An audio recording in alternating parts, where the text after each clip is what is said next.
Okay guys, for today's video, I'm making spring roll. I got relish and black pepper, sesame oil, bell pepper, paprika, and breadcrumbs, and oyster sauce. Okay? I mix everything. I mix vegetable, garlic, onion,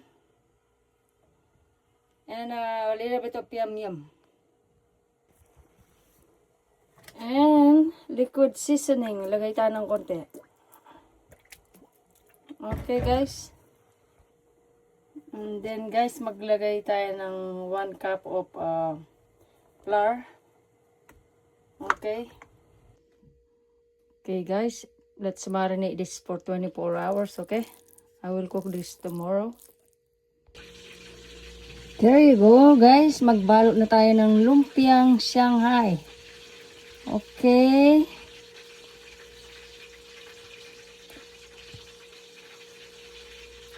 There you go.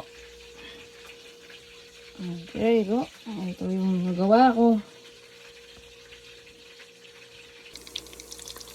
Okay guys, let's fry my spring roll.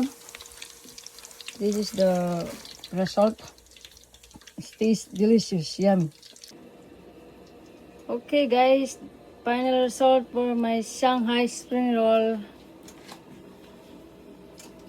Thanks for watching guys. Bye bye, take care, God bless. Let's eat.